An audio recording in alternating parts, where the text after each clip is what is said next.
యేసుక్రీస్తు నామంలో మీ అందరికీ నా హృదయపూర్వక వందనాలు. ఈ సమయాన్ని ఇచ్చిన సంఘ పెద్దలకు నా హృదయపూర్వక వందనాలు చెల్లిస్తున్నాను. యేసు ప్రభువు సిలువలో పలికిన 7 మాటల్లో ఇప్పుడు మనం 7వ మాట ధ్యానించుచున్నాము. లూకా సువార్త 23వ అధ్యాయం 46వ వచనంలో చూసినట్లయితే, అప్పుడు యేసు గొప్ప శబ్దముతో కేక వేసి, తండ్రి, నీ చేతికి నా ఆత్మను అప్పగించుకొనుచున్నాను అని ఆయన ఈలాగు చెప్పి ప్రాణం విడిచెను.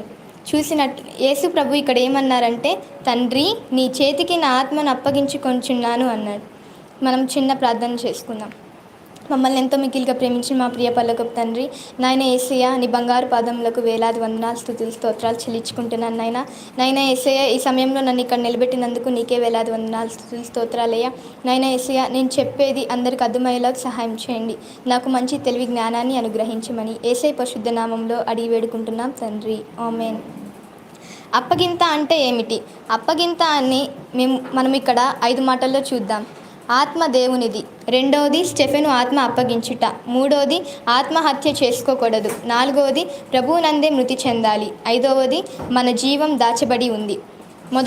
మొదటిది ఆత్మ దేవునిది. ప్రసంగి 12వ అధ్యాయం 7వ వచనంలో చూసినట్లయితే, మన్నైనది వెనుకటి వలనే మరలా భూమికి చేరును, ఆత్మ దాని దయచేసిన దేవుని యొద్దకు మరలా పోవును. యెహోవా దేవుడు నేల మట్టితో నరుని నిర్మించి తయారు చేసి వాని నాసికరంధ్రంలో జీవాయువును ఊదగా తను జీవాత్మ ఆయను. కాబట్టి మనము దేవుని త్రోవను అనుసరించి మనము మన ఆత్మని దేవునికి అప్పగించాలి. 2వ మాట స్టెఫెను ఆత్మ అప్పగించుట. అపొస్తలుల కార్యములు 7వ అధ్యాయం 59వ వచనంలో చూస్తే, ప్రభువును గూర్చి మొరపెట్టుచు, యేసు ప్రభువా, నా ఆత్మను చేర్చుకోమని స్టెఫెను పలుకుచుండగా వారు అతనిని రాళ్లతో కొట్టిరి. స్టెఫెను ఏ సంఘస్థుడు? స్టెఫెను యెరూషలేం సంఘస్థుడు. ఈయన హతసాక్షి అయ్యాడు. 3వదిగా చూస్తే ఆత్మహత్య చేసుకోకూడదు. అపొస్తలుల కార్యములు 1వ అధ్యాయం 17-18 చూస్తే, అతడు మనలో ఒకడిగా ఎంచబడిన వాడై ఈ పరిచర్యలో పాలు పొందెను. ఈ యూదా ద్రోహము వలన సంపాదించిన రూకలినిచ్చి ఒక పొలము కొనెను. అతడు తలక్రిందులుగా పడి నడిమికి బద్దలైనందున అతని పేగులు బయటకు వచ్చెను. మనము ఆత్మహత్య అనేది చేసుకోకూడదు. చాలామంది ఎగ్జామ్స్లో ఫెయిల్ అయ్యామని తల్లిదండ్రులు తిడతారని ఆత్మహత్య చేసుకుంటారు. మనం ఆత్మహత్య అనేది చేసుకోకూడదు. మీకు అనేకులు దేవుడు అంటే తెలీదు కాబట్టి మీ ఫ్రెండ్స్కి మీరు చెప్పండి, దేవుడు ఇలాంటి వాడు. మీరు దేవుని గురించి చెప్తే వాళ్ళు కూడా దేవుని అనుసరించి దేవుని మార్గంలో నడుస్తారు. 4వదిగా ప్రభువునందే మృతి చెందాలి. ప్రకటన 14వ అధ్యాయం 13వ వచనంలో చూసినట్లయితే, అంతటా ఇప్పటి నుండి ప్రభువునందు మృతి చెందాలి. మృతులు ధన్యులు వ్రాయమని పరలోకము నుండి ఒక స్వరము చెప్పగా వింటిని. నిజమే, వారు తమ ప్రయాసములు మాని విశ్రాంతి పొందుదురు, వారి క్రియలు వారి వెంట పోవునని ఆత్మ చెప్పుచుండను.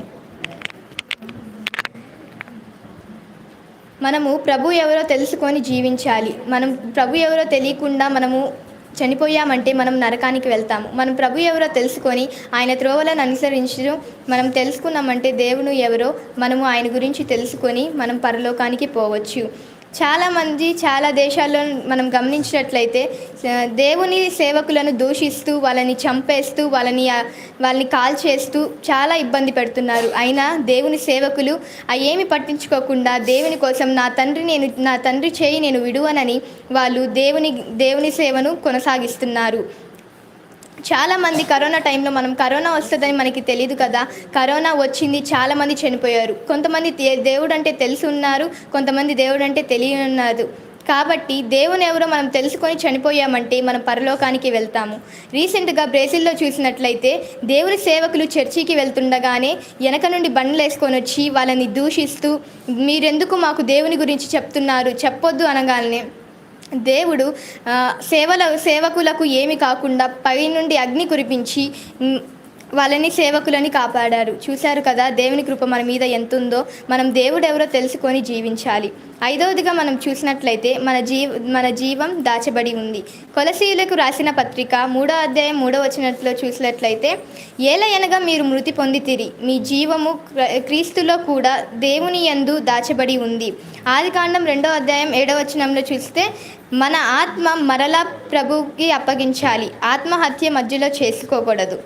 ఇప్పటిదాకా మనము 7 మాటలు ధ్యానించాం కదా. ఒక్కొక్క మాటలో చూసినట్లయితే 1వ మాటలో క్షమాపణ, 2వ మాటలో రక్షణ, 3వ మాటలో బాధ్యత, 4వ మాటలో ఎడబాటు దుఃఖం, 5వ మాటలో వాక్దాహం, 6వ మాటలో పరిపూర్ణత, 7వ మాటలో మరలా చేర్చబడడం, మరలా కలపబడడం. దేవుని పరిశుద్ధ వాక్యంని దీవించునుగాక. చిన్న మాట ప్రార్థన చేసుకొని ముగించుకుందాం.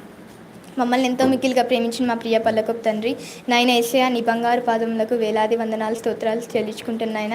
నాయన యేసయ్య, నేను బోధించుటకు నాకు మంచి తెలివి జ్ఞానాన్ని అనుగ్రహించినందుకు నీకే వేలాది వందనాలు స్తోత్రాలు చెల్లించుకుంటున్నాను యేసయ్య. నాయన యేసయ్య, ఇక్కడ నుంచి ప్రతి చిన్న బిడ్డని పేరు పేరున కాపాడి దీవించి రక్షించండి. అందరికీ మంచి తెలివి జ్ఞానాన్ని అనుగ్రహించమని యేసయ్య పరిశుద్ధ నామంలో అడిగి వేడుకుంటున్నాం తండ్రి. ఆమేన్. అందరికీ ప్రైజ్ ది లార్డ్.